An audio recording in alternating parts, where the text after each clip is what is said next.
This is Fred Caserta, founder and CEO of Pleiadian Systems. This is a status report video that I am preparing for Missouri Fire Rescue Training Institute, just to kind of hit the treetops as to where we are currently in the development of the software. So with that, let's get started.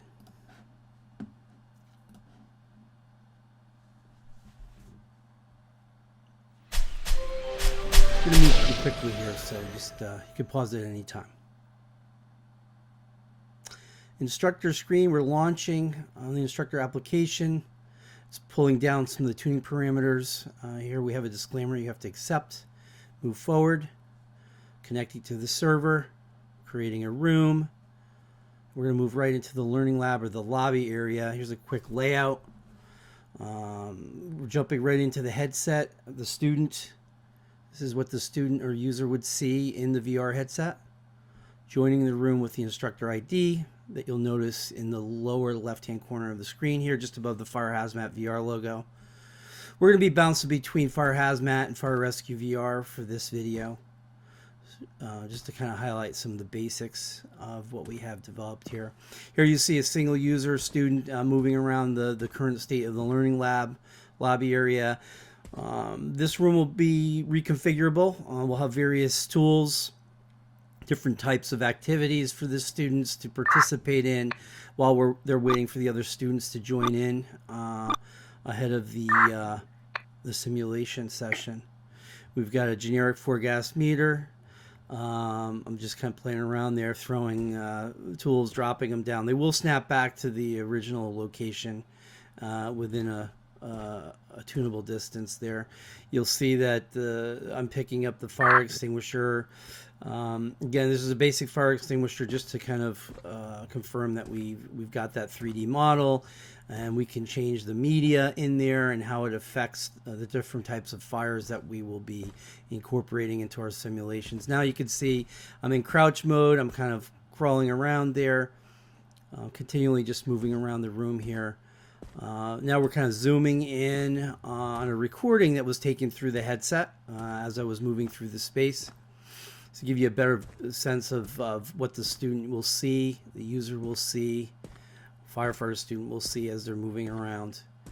I believe I may head into this little door area here, this little closet.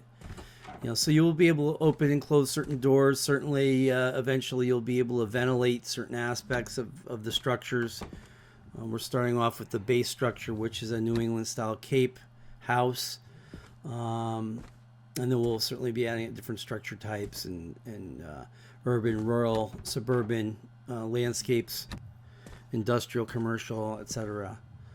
So moving over to the table, I'm going to start picking up some of these tools. I've got a fog nozzle there, two-hand operation. It's working really well. Certain sound effects, will play into all of this. There's a pack tracker, pike pole, tick monitor. Well, all these are dummied up right now. Axe, Halligan bar.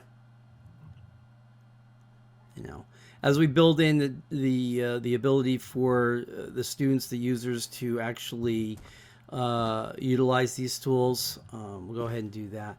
Here I'm kind of cutting to a little test session This where is student B, the dispatch. testing out the communications between the student and dispatch. So I'm functioning as both here in this, so you'll have to just bear with me. So I'm in the headset. I'm switching channels from dispatch channel or the all channel, channel A. This is then to student B channel 1, channel then 1. to channel 2, and communicating back and forth. We have tested this with multiple users in the system, and you can isolate your communications certainly to channel 1, channel 2, and then if you're on dispatch or a channel, student B communicating on everyone channel can 2. hear everyone on the fire ground, or the virtual fire ground. This is dispatch communicating on channel A. Cutting back to the instructor application, you can see I'm changing the role or the label. Eventually, as the software develops, we'll have different drop-down menus. Here for this scenario, we're going to go ahead and have a leak at the riser and at the basement door. And my role here will be to pick up the gas meter or responsibility. We're going to be making some changes to the labels for each of these drop-down menus, etc. You'll see in the upper right-hand corner of the inset in the upper right that gives you kind of a zoomed-in view. So the instructor or facilitator or the training officer can click on any student user inset window on the right-hand column and get a more detailed view. Here I'm cutting back to what has been recorded in my headset in real time, so you just get a better sense of what the student will experience. Again, picking up the 4 gas meter. You can see the lighting conditions, the color is quite vibrant, communicating here. Just playing around with some of the tools. It's really quite exciting for us. This is a recording test of the new MetaQuest Pro headset. I'm actually recording the experience in the headset, and you can see I've got the there will be nozzle in my hand. Of this that can be customized as we go forward. Certainly, University of Missouri being an early adopter of this program. Well, I installed the preview build for iteration 5. Moving forward, and seems to be working okay so far on the Quest Pro. Here I am launching another iteration of the software. I think I'm focused here on some fire attack, but let me just see what we end up choosing. I go up to fire hazmat, I go down to fire rescue. So you'll see simulation state in the center of the screen. We're calling up a previously saved state of the health smoke system, which is a proprietary aspect of our system. So you can see that I did set a point of origin in a previous simulation, which you can see it's starting to getting an indication that there's some heat has been applied, and we're getting some smoke, some light smoke. I believe I have the camera just kind of sitting here. The way we're viewing this is through the FreeCam mode, which is included in our software. It allows the instructor, the facilitator, the training officer to fly through, in and around the structure, outside of the structure, and the environment, and to really kind of get a bird's eye view of what's going on, or fly right in and just basically peer over the shoulder of the students and users that are working on accomplishing various tasks and objectives. So that's a really cool feature. One of the things that you can see here, I've got all these video clips that I've put together. Eventually we may incorporate a screen recording feature and certainly be able to record each of the students' views, etc. For future download, but right now I'm just using a basic third-party screen recording software app to do that. Here I've made some changes to the health smoke system. You know, save later in the burn. Here the point of origin is, you can see that the fire's kind of migrated a bit, has grown, and you know, we're still working on fire and smoke behavior. You know, we're about 85% of the way there.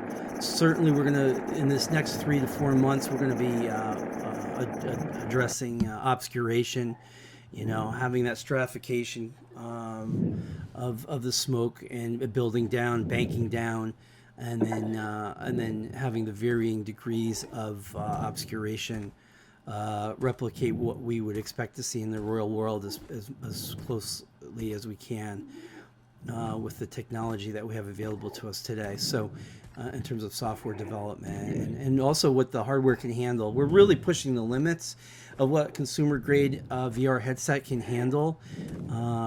You know, so everyone, including myself, has to be patient with our expectations, and you know, but we know that computing power, graphics processing power, and also the level of fidelity that today's headsets and what will be coming in the near future is going to only get better, which will make this experience much more visceral. And the overall plan is to get this to a photorealistic experience as quickly as possible, but certainly maintaining a performance that is reasonable. Just kind of moving around the space here. You can see some schematics, some diagrams, for the students to have them brush up or reacquaint themselves with what controller functions do what. Once you commit to having the students in there, in this case it's just myself, but we can have up to 5 students. We've limited it to 5 students for a reason. This is new technology. We don't want to overwhelm the instructors, the facilitators, the training officers. It's just a lot to manage, especially when you have 5 students who may or may not have had much experience with virtual reality. I do have to say, though, in all of the testing that I've conducted, meetings and demos over the last several years, that usually the students that are in their teens into their 20s and 30s, they jump right in. Maybe there's a short VR, acquaint yourself with your VR headset kind of session. I know that Meta has some built-in demos and things that you can do to get familiar with your headset. Here we're going right into a gas metering scenario. This is something that we're super proud of. We actually have a generic 4-gas meter that can give you realistic readings based on what's going on in the environment. Again, in this particular scenario, we have a gas leak that's detectable at the basement door, and then certainly at the riser on the exterior of the structure at the customer valve.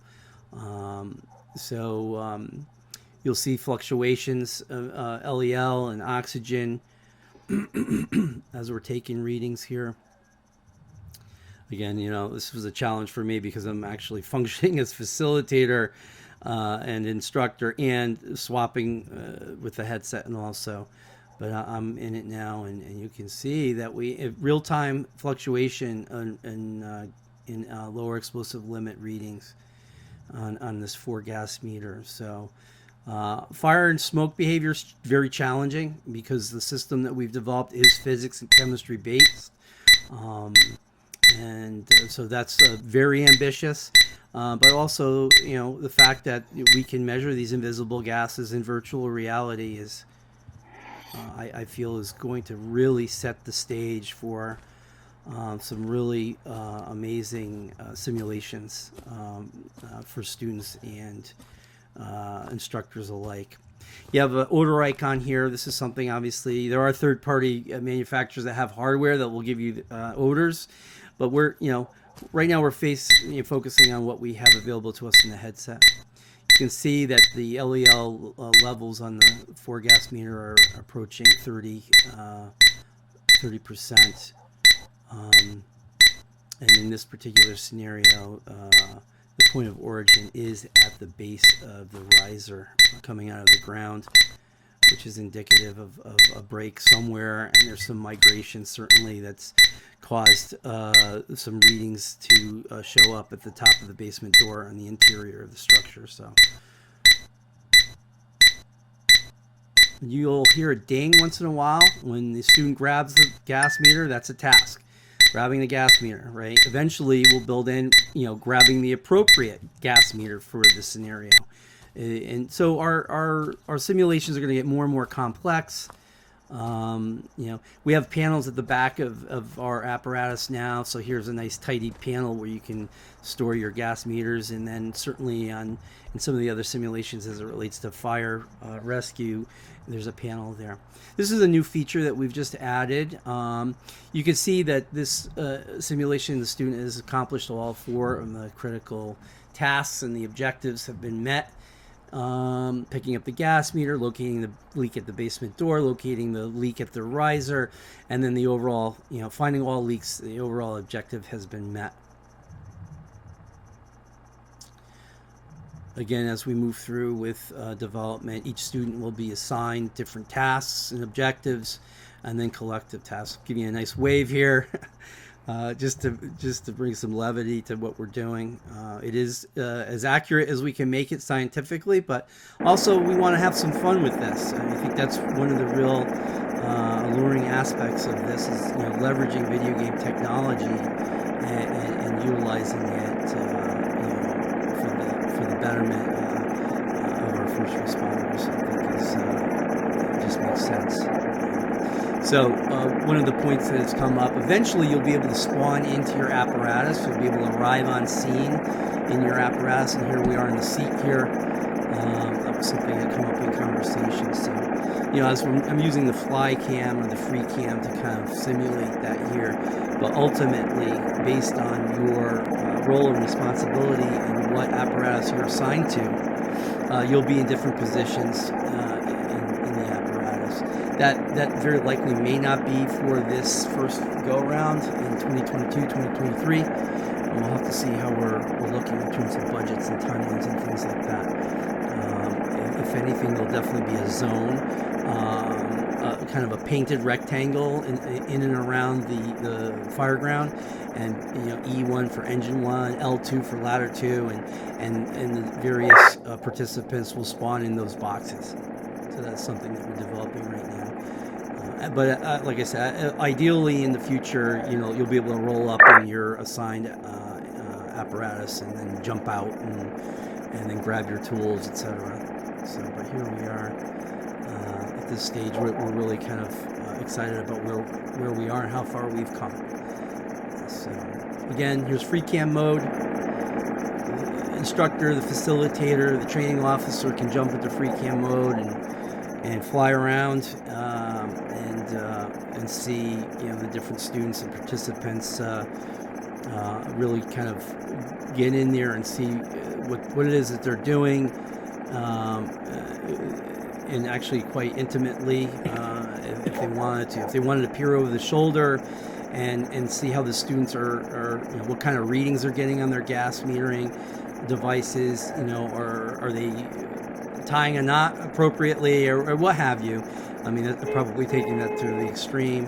Certainly this is not about replacing physical firefighter training or basic physical tasks like knot tying, but situational awareness, tactical decision making. That's really where it's at in terms of what we're developing here.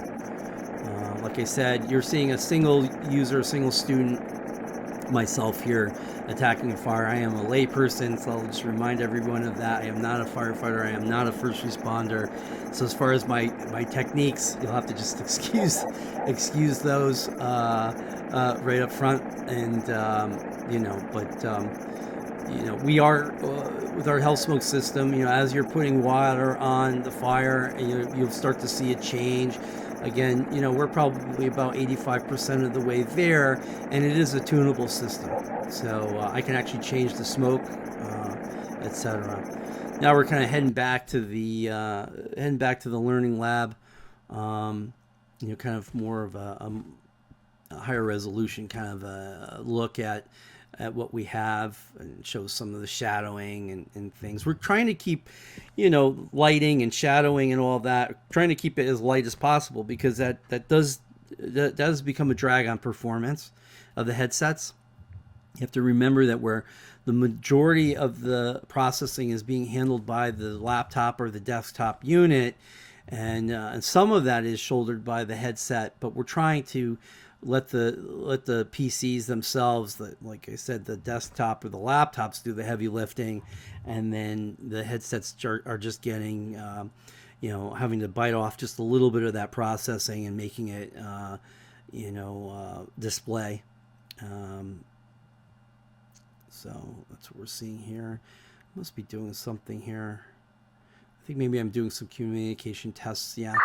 So you'll see I'm on dispatch channel A. From the Quest Pro headset. I'm not sure if I'm going to switch channels here. I may switch communicating to channel 1, channel to 2. dispatch. If not, this is dispatch communicating back to the student. So if I've heard everyone, I'm unit. hearing myself and on the various channels. If I had no issues with that, I haven't noted that in these videos, but we will be certainly continually and thoroughly testing everything to make sure that it's performant. Okay, we're now going to move into the briefing room or theater.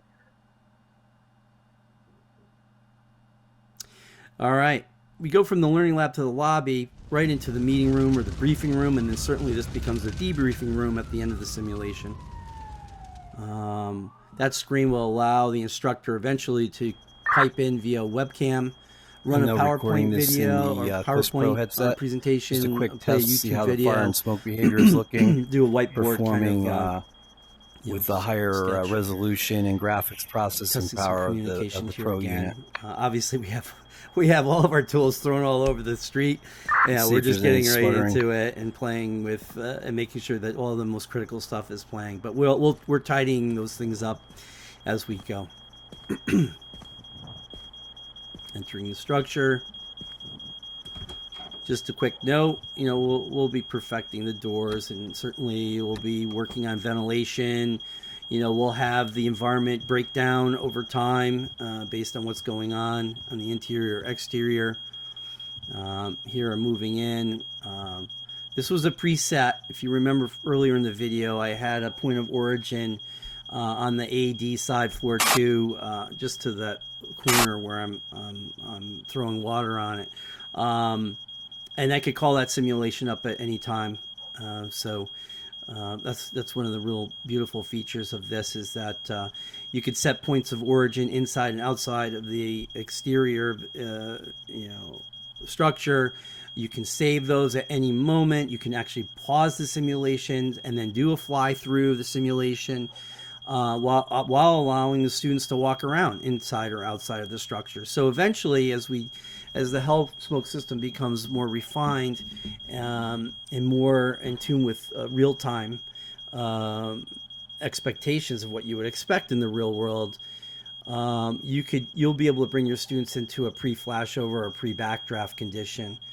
And certainly, as we've stated in previous meetings, no one will perish in our simulations, nor will they ever be brought to the point of potential injury to themselves or others. So there'll be a safety officer feature. It might be a stop sign graphic or some sort of a hand, stopping you with a note stating that you were just about to do something or go into an environment that would be potentially lethal or extremely hazardous. So we'll start incorporating those features in the next 3 or 4 months as well. And we're doing another quick fly through. I know some of this looks redundant, but there's a reason for it. So you can see that tool panel on the back of the truck with various tools. That inventory will change depending on the simulation and what the tasks and objectives are that are assigned to the various participants. That inventory panel will change, which is pretty exciting. You can see the detail here. Now this is an avatar that we were able to secure for our demos and for this first iteration. We'll be able to create different avatars. We've actually used a European style avatar in the past. And then for multi-agency training, you'll be able to choose your avatar based on the department or the agency that you're representing, whether it be law enforcement, paramedics, firefighters, fire hazmat teams, city officials, natural gas or power utility workers, or the victims themselves. That's another cool aspect of our system. We're going to let the human brain drive the simulations in terms of, if your students are passive and they're simply watching, they can actually grab a headset and they can be assigned the task of being the toddler or being the elderly victim or what have you, and so that they become the actors. Your students become the actors and filling different roles throughout the simulations, rather than having pre-scripted, pre-animated avatars or non-playing characters, NPCs. We're going to let the humans shoulder that responsibility and function as the the different participants that you would expect to see in the fireground. Here's an earlier version of our software, and the reason why I included this is you can see we have 3 students participating, each in separate headsets. One of the cool things of this program as well, and thankfully we developed it from early stages, is each of these participants are on the virtual fireground together, but we've proven it, we've tested that each user could actually be in a different state within the US. As long as each participant has a strong Wi-Fi signal, each student could be within the same room, within the same facility, different facilities within a certain area, or they could be in separate states. And that really gives you an idea as how dynamic and how extendable training, education, assessment, and evaluations can be really kind of ramped up with this new tool. Again, a quick fly through over the shoulder, peering. Now, the instructor at any time via the spacebar on their keyboard can communicate with the student. Via dispatch channel, or they can switch to channel 1, channel 2, so that's really exciting. Eventually, we'll have maybe a direct line of communication specifically from the instructor to that student. If there's a more private conversation that needs to be had with that individual, that is something that we are looking to incorporate into it. You give them that one-on-one private time where the other students can continue to participate in the simulation, won't be distracted, and certainly, it gives the instructor and the student the ability to have that one-on-one conversation in private.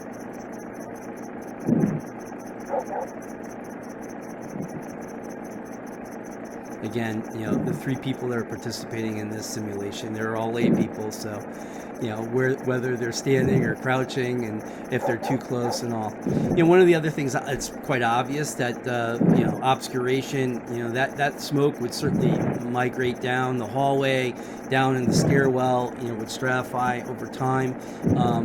In the next 3 to 4 months, that is something that we'll be working to incorporate into our system, which will force you to crouch down.